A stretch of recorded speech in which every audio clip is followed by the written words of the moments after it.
교회를 사랑하는 자의 복. 첫 번째, 시편 84편 1절에서 4절 말씀. 교회의 기둥이 되는 길. 성장하는 교회의 공통점이 있다. 그것은 한 교회를 오래 섬기는 겸손한 기둥 교인이 많은 것이다. 교회의 기둥이 되려면 어떻게 해야 하는가? 첫째, 목회자를 좋아하라.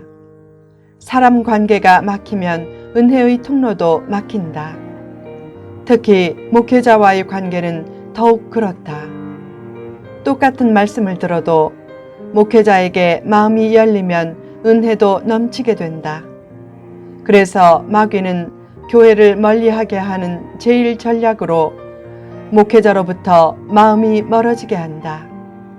때로 목회자가 못난 모습을 보여도 고의로 계속 잘못된 길로 가는 것만 아니라면 목회자를 이해하고 좋아하려고 하라. 둘째, 교우들과 잘 어울리라. 안식하는 삶의 의미에는 어울려 노는 삶의 의미도 포함된다. 교회의 좋은 리더가 되려면 지혜롭게 잘 놀 줄 아는 성품도 훈련해야 한다. 주중에 5, 6일은 최선을 다해서 일하고 주일에 교회에서는 다른 성도들과 잘 어울려 지내려고 하라. 그런 어울림 속에 진리와 행복이 있다.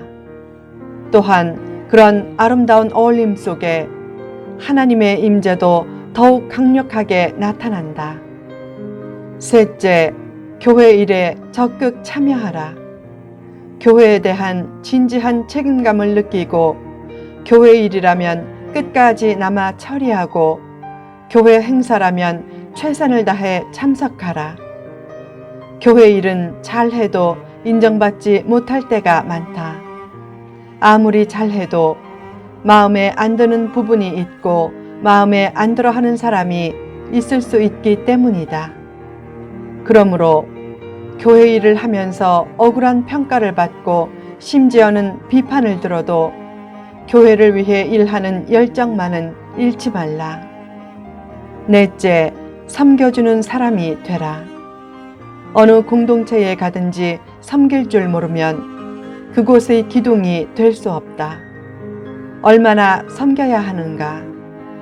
자기만 혼자 일하는 느낌이 들어서 섭섭하고 억울할 정도로 섬기라. 하나님은 감사하며 감내한 성도의 섭섭함과 억울함을 큰 축복으로 보상해 주신다.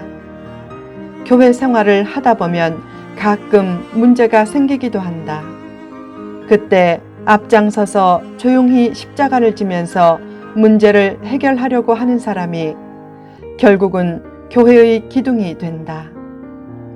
다섯째, 교회의 기둥 역할을 사모하라. 가끔 보면 교회의 기둥들이 교회에서 잘못된 모습을 보일 때가 있다. 그래서 환멸을 느껴 자신은 교회의 기둥이 되지 않겠다고 하지만 그럴수록 자신이 좋은 기둥이 되려고 하라. 어떤 사람은 교회의 기둥이 되는 역할을 부담스럽게 여기고 그런 꿈을 아예 가지지 않는다. 그러나 성도의 삶에서 교회의 존경받는 기둥이 되는 것만큼 큰 기쁨을 주고 큰 축복을 예비하는 것은 없다. 교회 사랑은 하나님 사랑. 본 시편을 쓴 시인은 하나님의 장막을 사랑하고 사모했다. 하나님을 사랑했기 때문이다. 하나님을 사랑하면 교회도 자연히 사랑하게 된다. 어떤 무교회주의자는 말한다.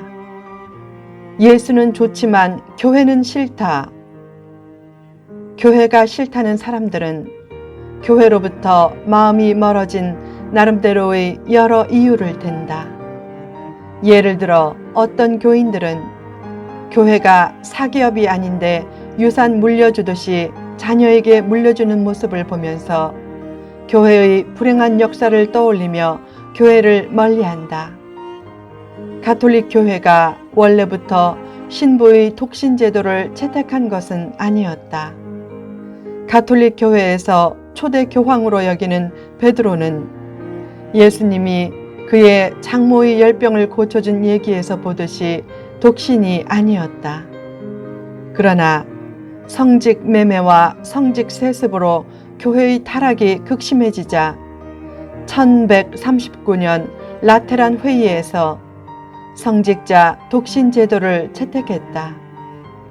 그런 중세기 교회의 타락한 모습들이 싫다고 종교 개혁을 일으킨 개신교 교회에서 같은 상황이 자주 재현된다면 불행한 일이다.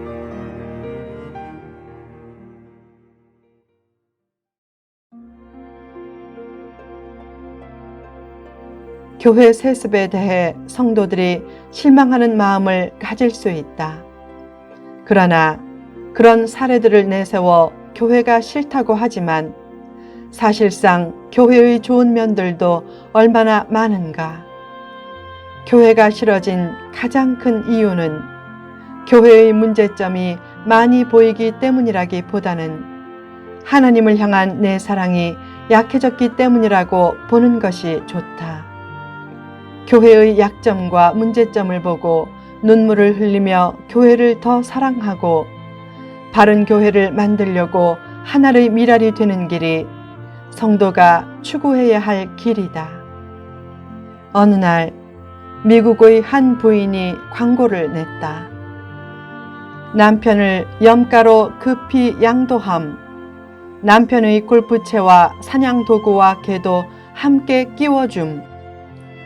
그 광고를 보고 미국 전역에서 문의 전화가 불티나게 왔다. 그때 한 사람은 이런 편지를 보냈다. 남편이 싫어도 끝까지 희망을 가지고 사랑해 보세요. 그 편지의 글처럼 때로 교회가 잘못된 모습을 보여도 희망을 잃지 말고 그럴수록 더욱 바른 교인이 되어 교회를 위해 기도하고 섬기라. 교회를 사모하는 삶. 본 시편을 쓴 고라 자손의 눈에도 하나님의 장막은 완벽한 모습이 아니었을 것이다. 그래도 하나님을 사랑했기에 상사병에 걸릴 정도로 하나님의 장막도 사랑했고 그곳을 간절히 사모하며 기도했다. 내 영혼이 여호와의 궁정을 사모하여 쇠약하며 내 마음과 육체가 살아계시는 하나님께 부르짖나이다. 얼마나 아름다운 사랑의 고백인가. 사람은 무엇을 사랑의 대상으로 삼느냐에 따라 인생과 인격이 크게 달라진다. 요새 많은 사람들은 이렇게 고백한다. 내 영혼이 돈을 사모하여 쇠약함이여. 많은 사람들이 싸우는 이유를 자세히 살펴보라. 그럴듯한 핑계와 변명과 이유를 대지만 거의 돈 문제 때문에 싸운다. 어떤 사람은 소리친다. 내가 돈 때문에 그러는 줄 알아? 그런데 알고 보면 정말 돈 때문에 그러는 것이다. 돈 문제가 걸리면 부모, 형제, 친구도 다 소용없이 사생결단을 하고 달려드는 경우가 얼마나 많은가. 선교하는 마음을 가지고 돈을 양보함으로 돈보다 더 중요한 것이 있음을 삶으로 보여주라. 돈 때문에 악에 받쳐 소리치거나 부들부들 떠는 모습이 없게 하라. 그런 의미에서 선교 마인드를 가지고 손을 펼 줄 아는 삶을 실천하는 것이 얼마나 큰 복인가. 사랑의 대상을 자주 바꾸며 살기보다 소중한 것을 지속적으로 사모하며 살라. 특히 시인처럼 여호와의 궁정을 사모하다가 쇠약해질 정도로 교회를 사랑하면 하나님의 축복이 그를 비켜가지 않을 것이다. 어느 날 평양에 사는 안창호가 경성의 배제학당에 지원하자 아펜젤러 선교사가 물었다. 평양에서 경성까지 거리가 얼마나 됩니까? 안창호가 대답했다. 수백 리가 넘습니다. 아펜젤러 선교사가 아니, 그 먼 곳에서 이곳까지 배우러 왔습니까? 라고 묻자 안창호가 되물었다. 선교사님, 미국에서 이곳까지 거리가 얼마나 됩니까? 수만 리가 넘습니다. 라고 하자 그때 안창호가 말했다. 선교사님은 그 먼 곳에서 이곳까지 와서 선교하는데 수백 리가 뭐가 뭡니까? 사랑은 거리를 초월한다. 그런 초월적인 사랑으로 교회를 사랑하고 사모하라. 특히 본 시인처럼 쇠약해질 정도까지 교회를 사모하려면 세 가지 태도가 중요하다.